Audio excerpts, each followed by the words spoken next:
Now, May is now officially Chaldean American Month in Michigan. This is very big for us. Following a bipartisan bill signed by Governor Gretchen Whitmer, the designation recognizes the contributions of Chaldean Americans in our state and technically really nationwide. And as a Chaldean American myself, this recognition is a big moment for a lot of us. Joining us now is Martin Manna here in the studio, president of the Chaldean American Chamber of Commerce and Chaldean Community Foundation, to talk about what this moment means for our community. Martin, thank you for joining me today. Yeah, thanks for having me. Appreciate it. This is incredible. So this is a moment that a lot of us, I would say we've been fighting for. You know, the Chaldean community has been known for a lot of things here.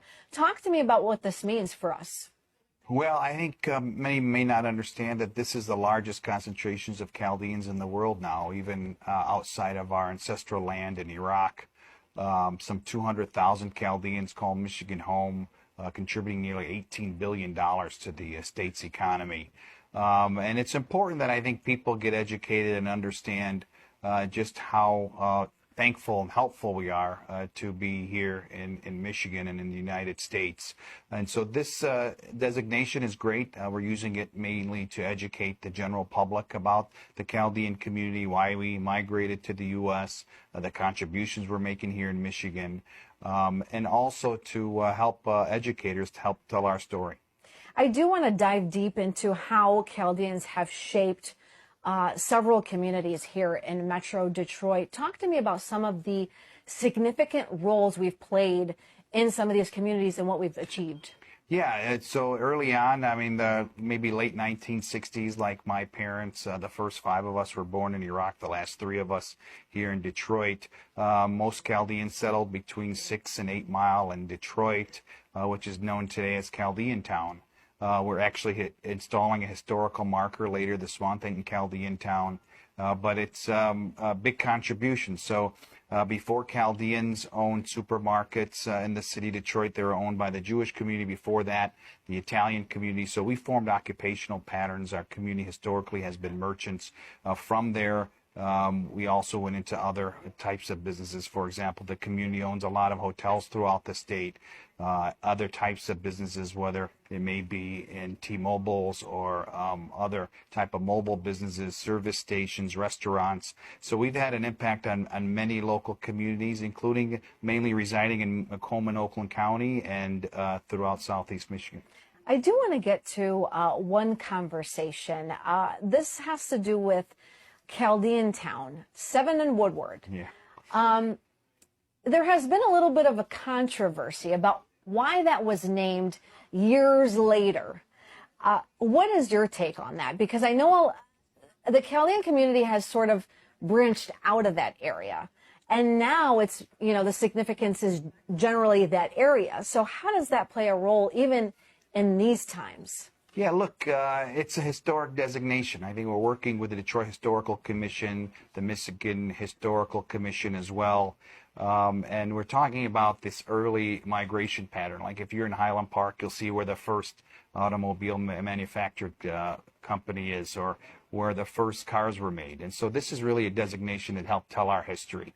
Yes, unfortunately, the community has moved out of their area. They're mainly, again, along Macomb or Oakland counties. But for us, it's about that history, that this is where we initially settled, and we still make a big impact here in the region. Great conversation on that one, because it did play a pivotal role for a lot of Chaldeans. Generally speaking, 7 and Woodward was the spot. And so there was the church. There were a lot of stores in the area. It was the hangout for a lot of people, right? Yeah, I mean, look, it helped define our culture and our identity more than anything in Detroit. There has been even efforts from our organization to maybe help revive Chaldean Town. But the reality is Chaldean Town is in many municipalities. It's in West Bloomfield, it's in Sterling Heights, it's in Bloomfield, it's in Warren, it's in Troy. We've gotten much larger than we were, as I mentioned, some 200,000 now and growing, with many Chaldean Catholic churches dotting the landscape here in the region. I'm glad you mentioned that, because one of the biggest roles to express what the Chaldeans have been known for is through the Chaldean Community Foundation, which we have video of right now. This is an incredible building, which I have finally been able to walk through and experience. Now, this is the one in Sterling Heights, I believe. Correct. And then there's another one that just opened. There was a grand opening on the west side of town. And so talk to me about what is being offered here and what people can really learn about the Chaldean community. Yeah, so we have great institutions, great community centers. Sterling Heights is really focused on health and human services. We see more than 50,000 people there a year, almost 1,000 people a week from 68 different countries of origin, helping from everything related to immigration, access to health care, career services, job placement. We provide attainable housing now. We serve some 1,700 clients with intellectual and developmental disabilities. And we also provide services for early childhood and those that are aging seniors. In West Bloomfield, this is more about preservation. You know, ISIS destroyed the remaining Christian villages in 2014. It was our job here to try to maintain our identity, our culture, our language. You know, the Chaldean community speaks, you know, what we refer to as Chaldean, or a dialect of Syriac. It's the oldest continuously spoken language. It's a dialect of Aramaic. It's a language spoken by Christ. So at this center in West Bloomfield, we're teaching the language. We're preserving our historical manuscripts, as you maybe see on the screen from the Bishop Ibrahim Library. We also are doing cooking demonstrations and then providing recreational activities for youth and seniors throughout the facility. It's also the headquarters of the Chaldean American Chamber of Commerce, which is now in the top 5 largest chambers in the state and is about 35% non-Chaldean. It's a great organization that provides networking, support, and business development in this region.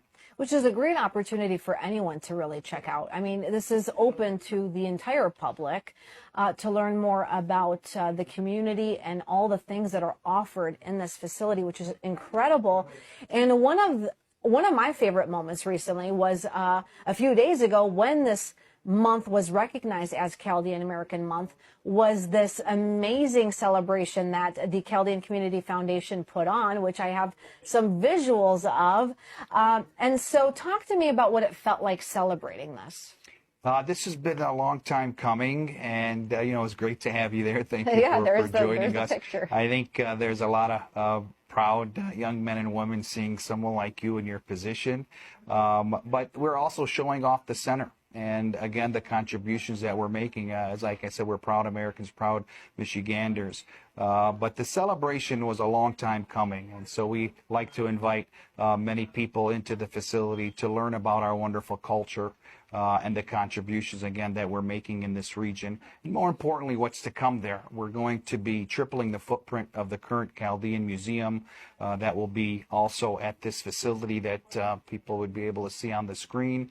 But also many different types of events will be there, showcasing our artists, our musicians, our vocalists, and we're also launching what we've started was Chaldean News, or CN Films, podcasts, and other types of media just to help preserve the Chaldean identity. Which over there, by the way, I was being told how to write my name in Chaldean, That's which was right. an incredible moment. I've never learned how.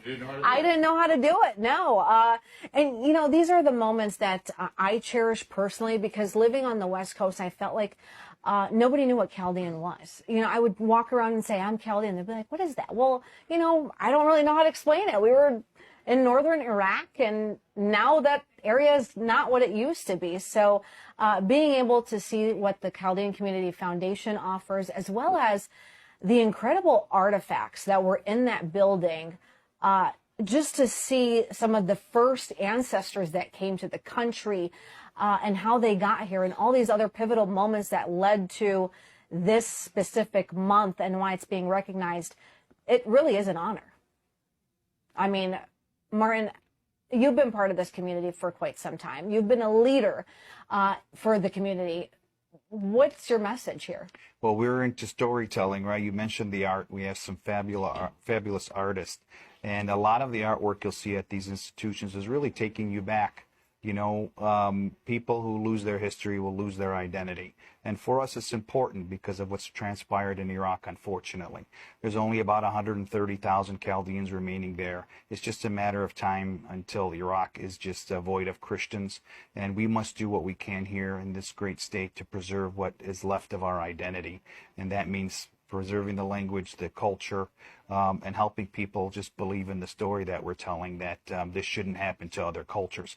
We're recognized as the Church of Martyrs, unfortunately, just because so many have sacrificed their lives in the name of Christ. And we're going to honor them. We're going to honor our artists, our various artists, so that they can also help us tell that beautiful story that the Chaldean community has celebrated here for quite some time. Martin, how could people find out more information about the foundation and other events that are happening? Well, they should follow you now that you're our new. Hey, at TV Rodeo. You're our new leader, and appreciate it. Yeah, the Chaldean Chamber. Just learn how to write her own. I just learned how to write. Well, Yeah. listen, I could speak it, I just can't write it. That's right. And so ChaldeanChamber.com and ChaldeanFoundation.org are our websites, and also list a bunch of upcoming events, and including what we have scheduled here for the month of May. The installation of the historical marker. We have a ceremonial signing coming up with the governor.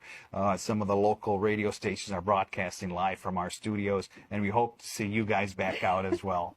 We will be there. Martin Manna. Can I interject? Yeah, go ahead. We have a question. Something about Ronya you might not know. Uh-oh. Maybe this is quite common. Uh-oh, what's this? Ronya is able to mesh English and Chaldean in the same sentence. Oh, yes. Yeah. Seamless. I think we all Yeah. could do that because, Thank you. know, See, it's not just yeah, me. Either one or the other in my brain. It's not just me. You just go back and forth. Charlie Langton is here too. Charlie? Charlie, you want to hop in on this one? Charlie, come on in. Charlie. We're live here. Can we zoom out? Oh my God! Look, it's Charlie. This guy is going to. Are you running for president? I Are you wish. declaring you're running for president? I'm right supporting you, Charlie. I mean, listen, at the end of the day, we're all here. We're all celebrating. Even Charlie Langton's celebrating with us in a pivotal moment for our community. Martin, good to have you joining me today, and we'll have to have you back frequently. Thank you. Absolutely. I appreciate it.